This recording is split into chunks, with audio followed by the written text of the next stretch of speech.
And we're back for another episode of 10 for None, part of our Soft Signal podcast. My name is Varun, and I'm joined by my host.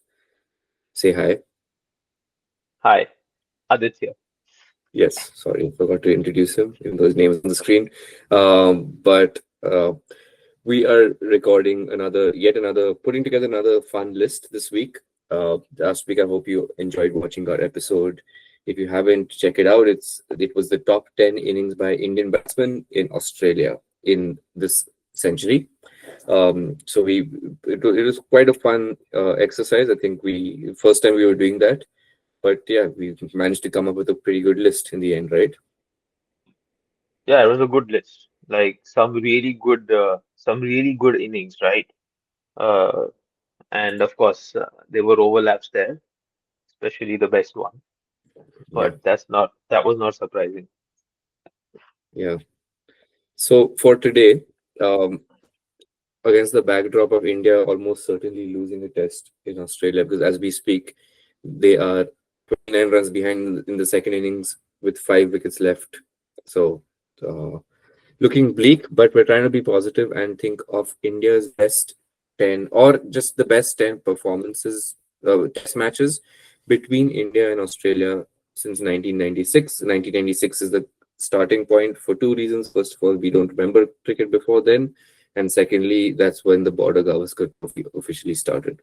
So, with I don't want to speak on behalf of either of us, but rather speak on behalf of myself, not on behalf of you. But I'm guessing most of these are going to be India wins. But we'll see. There might be a couple which are just memorable test matches which were not. We'll follow the same format. We'll do one, and then the other person will go for two at a time, and then we'll flip back and forth till the second person goes for number 10. And then we'll see at the end what we come up with. So these could be matches. These could be matches. Unlike last time, which was focusing only on Indians in Australia, this focuses on matches in India and Australia. So I think I won the virtual toss this time. So I'm gonna go first. I'll start with my number one, and probably going to be the same, but my number one is the Kolkata 2001 test. Probably the one of the, even after 23 years, almost 24 years now, actually, uh, one of the most famous, iconic test matches, not just in India Australia rivalry, but of all time. Um, put a bit more context behind the match for people who might not be as familiar for whatever reason. This was an Australian team which had won 16 in a row under Steve Waugh's captaincy. They'd come to India. They had decimated India in the first test. An Indian team at that time was actually not that strong. They were going through kind of a transition. Sort of Ganguly had just taken up the captaincy, and the team was a bit shaky, especially the bowling attack. There was no Srinath, there was no Kumble, and the batting order wasn't as what they were at the time. And pulling up the scorecard, Australia first innings, despite a hat trick from Harbhajan, got to 445. India 171 all out. Disastrous performance, and then 274 runs behind. Australia enforced the follow-on, which was quite common in those days. It's actually reduced since, but and then stunning comeback by India in the second inning. They were 230 for four at one stage, and then we all know Dravid and Lakshman played the entire fourth day. Unheard of. Lakshman 281, Dravid 180, and then on the last day, it at that point it still felt like okay, at least we've avoided the defeat, but it might be a draw. But they actually managed to win the match with 7 wickets in the last session, which was like so. It was just a one of those where it's like just like a film almost, where you like everything just turns around and yeah, uh, brilliant test match. And yeah, I think for most people it will be one of the number one test. Yeah. No surprises that was also number one on my list. So we have a overlap there, but of course that is not at all surprising. I think the best thing about that test match was the fact that they batted one full day. Like imagine. the Australians turned up that day to play cricket and did not manage to take a wicket the entire day. Like that is just amazing. Yeah. Okay, so I get number two, right? Number And two three. and number Yeah. three. Okay, so the next one on the list is actually from the same series. And that was like the series decided actually, the third test match of that three-match series in 2001 that happened in Chennai. Yeah. Um, Now, obviously, it was memorable because India not only won the match, but also they won the series. And to put it into context, that was actually a close game as well. India had to chase 155 in the fourth innings. I think it was also day five, so a deteriorating track in Chennai, not easy to chase in the fourth innings. It never has been easy to chase anywhere in the fourth innings. And at one stage, India was like 100 off for three, just after Tendulkar got out. And it still looked doable, right? 54 runs, seven wickets in hand should be easy, but that's not how it panned out. It took it took a heroic 20 run knock from Samir Dighe, who was India's wicketkeeper at the time, to take us over the line, along with Harbhajan and fittingly Harbhajan, because that series was really Harbhajan's series for due to the number of wickets he took.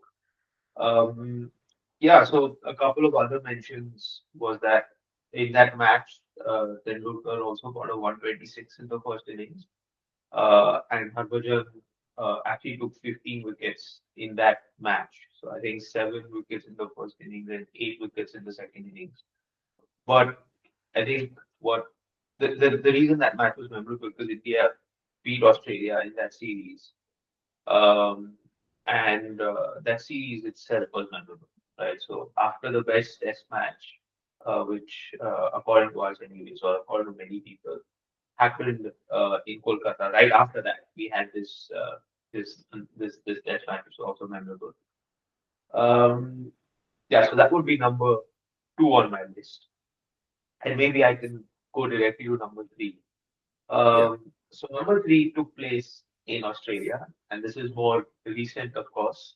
Uh, 2021 at the Gabba, India beats Australia to once again win the series, um, which also makes it special. Once again, fourth innings run chase on a day five track, up against the odds because the team, anyways, was depleted due to injuries and so on. Uh, but they chased down 328. Rishabh Pant, of course, scored 89 runs in the second innings and was kind of the highlight of that chase. Um, but of course, it was special because of the series decider, like I mentioned, but also because Australia had not lost at the Gabba for a while. It was considered their fortress, but India had just reached the fortress to win the series. And the other notable mention was Siraj taking five wickets in an innings in that match to also contribute strongly towards that victory. So yeah, Gabba would slot in Gabba 2021 would slot in at number three for me. Yeah. So both of those tests were in my list, at different positions. But yeah, I agree with the inclusion. I mean, not that it matters, but I'm on the same page. Uh, I think for the Chennai test, yeah, like who would have thought Samir Dighe, and I don't think he played much for India after that. But that's his moment, and like it Hmm. was really heartbreaking to lose that after at that from that stage. Don't forget the Steve Waugh handled the ball, which was I don't it happened maybe only a couple of times after that as well. Um, and then for the Gabba test, yeah, it's an iconic test match. We've covered it even in our last episode. We had two innings from that same test, from that last innings in our top 10 innings. So that's just the impact it's had. And people will still talk about it, and will talk about it for quite a while going forward.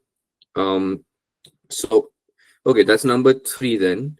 So I have two more for which I'll now put in as number four and number five. So my first, the number four in the list for me would be Bangalore or Bengaluru 2017. 2016-17. So this was actually the second test of the series, and Steve Smith was the captain of Australia. I think both teams are really well balanced. India had just come off like winning 4-1 against 3-1 against England at home, and then they actually lost the first test, which was in Pune, which is actually where both of us are from originally. And they had lost really badly. Second test in Bangalore, Australia had a sizable first innings lead. India then fought their way back, but then I think they lost their last 6 wickets for 20 runs or something in their second innings. So Australia had a target of 190 or 200, very some gettable target, and India managed to bowl them out for just over 100. So we won by like 80 runs. Um, like real, I think that was one of the most intense test matches I've seen in India, especially their fourth innings. Um, uh, and after tea, I think Ashwin just cleaned them up with 6 wickets. Super important win for India because then they level the series and then they finally won the last test, which I won't talk about yet because it might be in a list. But I think if we had lost that match and we'd been 2-0 down in the series, the best we could have done would have been a draw at home. So yeah, I think that was one of a really strong come from behind win. So that's my number four. I'll go to number five before you and then you can comment on both of them. But number five, I think we've covered this test match in the last episode as well, but it's Adelaide 2003.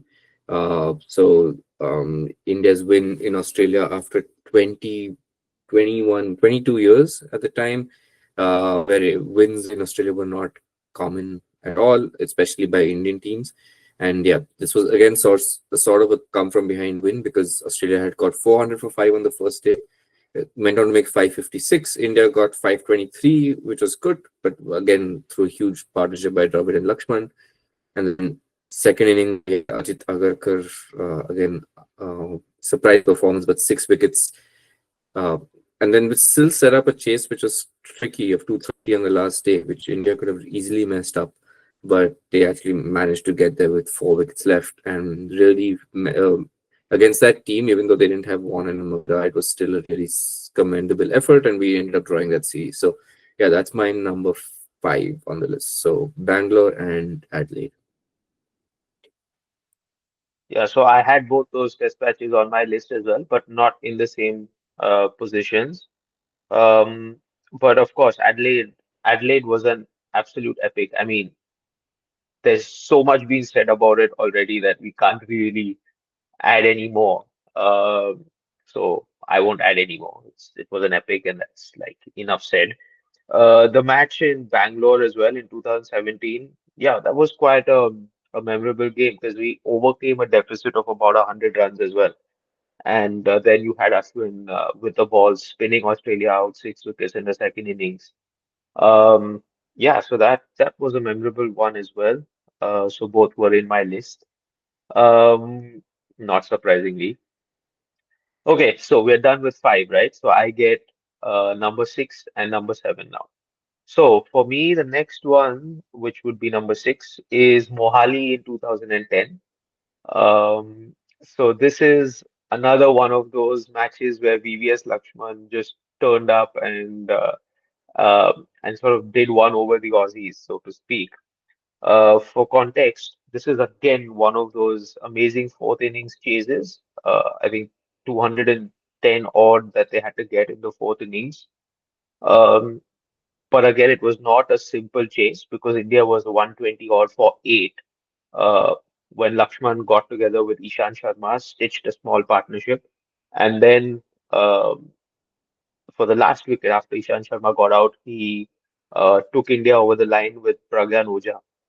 Um, and there was obviously tense moments towards the end of that chase as well, where Lakshman was battling back spasms, so he needed a runner, and then there was almost a run out just when India was a few runs away from the target. There was also an LBW decision which went against India, but let's face it, had there been DRS at the time, I think Oja would have been given out and India would have fallen short by, I think, 3 or 4 runs. Uh, but that that's just the beauty of the game, right? You get some decisions against you and some for you. So yeah, that was number six for me. Zahir Khan also took 8 wickets in that game, so that was another strong performance. But of course, Lakshman stole the show for obvious reasons. So that was number six. Um, Number seven for me was Perth 2008. So Perth 2008, India defeated Australia there. Um, and that series was a bit of was a series that basically wasn't played in the right spirits, right? This test match just followed the Sydney test match where they had the Monkey Gate scandal. India had already lost the series actually by then, or rather lost the Border Gavaskar Trophy by then because Australia was 2-0 up. So they almost were playing for pride. Uh, Beating Australia in Perth was hard. They hadn't been beaten in Perth at that stage for like the last 4 or 5 years. And then traditionally speaking, India struggles on bouncier, faster pitches, more so in 2008 than now, because since then India has gone to Australia and won in Perth. But in 2008, it was unheard of. Um, so they showed a lot of resilience, of course, to come back, win that test match in Perth after the Monkey Gate test match in Sydney. And um, I think there weren't any spectacular performances as such in that test match. It was really a team effort. Different individuals contributed with the bat and with the ball, um, and sort of salvaged some pride for India by winning that test match. And then they drew the last test match of that series right after, which made the scoreline look quite respectable. It was a 2-1 loss in the end, but that could very well have been 3-0 or 4-0 even. But I think the way they played at the Perth test match sort of salvaged the series a bit for them. So yeah, that would be number seven for me. And yeah, what do you think? I actually had both of those in the list at the same place actually for the first time. So I think yeah, I obviously agree with both of them. Perth, we've spoken about enough. I think Mohali it's an underrated test match. People might not remember it when you think of like great India Australia test matches, especially played in India. And then I think in the Lakshman had a runner as well, right, for the last. So like which is now not won't be seen anymore. We don't have runners, but I think that added to the chaos, the confusion, and then he was yelling at Oja also in between, like in very high pitched voice, which is quite funny to listen to actually. But yeah, I think yeah, just him like yeah single handedly winning that match for India was great, and then it ensured that Ponting never won a Test match in India as a captain, which was quite a record. Um, so I'm gonna go for 8 and 9. So actually, both of these Test matches are played in the same city in different years, of course. So my number 8 is Melbourne 2018. So this was the 2018-19, the Boxing Day Test. Um, a couple of reasons for it. First of all, we had won the first test of the series, but then we lost the second test. So it was 1-1. There was quite a bit of pressure on India to win that series because the Australian team was slightly weaker with no Smith and Warner. And as we've seen, India sometimes starts series well abroad, but then they just falter. So there was that expectation as well. But this was a truly dominant performance. Actually, so it wasn't close at all. I'm just looking at the scorecard again, but India got like 443 in the first innings, 7 wickets they declared, and then the bowler Australia for 151, which was and Bumrah actually that was one of his coming of age performances, 6 for 33 in the first innings. So to just like brilliant. And by the time they had 250-run leads, they got about 100 in the second innings, and then they won the match ultimately by 137 runs. But that actually doesn't even tell the full story because it was not even 137 runs close. It was like a truly one of the most dominant performances I think by an Indian team abroad. and yeah, especially given the context. And then they ended up drawing the last test and won the series for the first time in Australia. So that's my number 8 on the list. And then my number 9 is again in Melbourne, and this was 2020. So Boxing Day test again. Um, Similar context in terms of we had lost the previous test, but we had actually been bowled out for 36, and Kohli had gone home. So it was expected that India would actually just lose the series 4-0 at that point, but through my favorite cricketer, Rahane, stepping up in the first innings, scoring a captain's century. You have to give credit where it's due. And I think that was Siraj's debut as well. So the bowling was very inexperienced, but we still managed to get them out for 190 or something. And then we got a sizable lead, and then stuck to the gun in the second innings. And then they had just about 80 to get in to win. So again, a very complete performance, not as dominant as the Melbourne 2018, but given the circumstances, set a great comeback in the series and set us up for the series win. So those are my number 8 and number 9. Yeah, I think both amazing games, right? Because one sort of set up the series win for us, the one in 2018, and the one in 2020 prevented us from going down a rabbit hole in the series. Also, yeah, 2018 the 2018 game was, like you said, Bumrah took 9 wickets in the game, but I specifically remember that slower ball that he bowled to Sean Marsh. I think it was in that test match. Um, last ball before lunch or something, and he comes up with the slower ball, which is kind of unexpected in test match cricket. I don't know why. I mean, I don't know why bowlers don't bowl it more or use it more. But Bumrah obviously is a genius, and that was really the start of all of the amazing things he did in Australia. So yeah, I remember that one well. And also I had both of them in my list, so no surprises there. Okay, so I've got the last one, isn't it? So number 10 and the last one on this list. And for this, I'll go way, way, way back. Well, not to 1996 when it all started, but to 1998. In Chennai, um, India won that match against Australia, of course. But that's what we're talking about. India won that match, but what stood out was the innings from Sachin. Third innings of that test match, he scored 155, but he absolutely decimated Shane Warne, who was bowling to him from around the wicket with all of those amazing slog sweeps.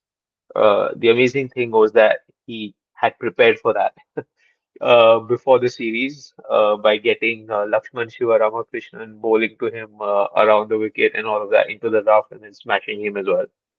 Um, that test match was memorable because it was not an easy one. India conceded a lead of around 80 or 90 in the first innings um, after batting first in that test match. So we got about 290 odd, I think, um, and Australia scored more than that, and 90 odd more than that. And then in the third innings, again in Chennai, where the pitch deteriorates, um, India was able to kind of turn the match around and sort of win it. Also, Anil Kumble at the time, I think he took 4 wickets in the last innings to bowl Australia out. Yeah, so that was a great match. It was also the first Test match of that series, so it sort of set the tone for the series win that followed after that. Um, but yeah, that would slot in as number 10 in this list, I think. Yeah, so I had considered of including that, but I didn't. Ultimately, I chose others in favor of it. But that's yeah. But great test. Also, the series was being billed as this whole Sachin versus Vaughan thing Mm. for a while before that, and Vaughan had actually got Sachin out for 4 in the first innings. I think like he had hit a 4 and then he got out the next ball or soon after. So yeah, lot to prove, and yeah, brilliant test. I don't remember watching it as much live, but I've watched highlights of it multiple times, and yeah, great atmosphere. Chennai always somehow has great test matches. Um, Yes, so yes, that's true. so yeah, very notable inclusion. That's it. That's our 10. So I'm going to, I don't know if you've been keeping track, but I'm just going to write, call them out as, and let me know if I'm missing anyone. But I have Kolkata 2001, of course, and then Chennai 2001 as number two. Number three is Gaba 2020. Number four is Bangalore 2017. Number five is Adelaide 2003. Six, we have Mohali 2007. Seven, we have Perth 2008. Sorry, Mohali 2010. Seven was Perth 2008. And then at number eight, we have Melbourne 2018. At number nine, Melbourne 2020. And then at number 10 is Chennai 98. So I think we're fairly, all these test matches, India ended up winning, which is makes sense because we're ultimately Indian fans. So those Yeah, stick more. I'm sure there were some which Australia won, which were great as well. So this is by no means an objective list. This is very much subjective.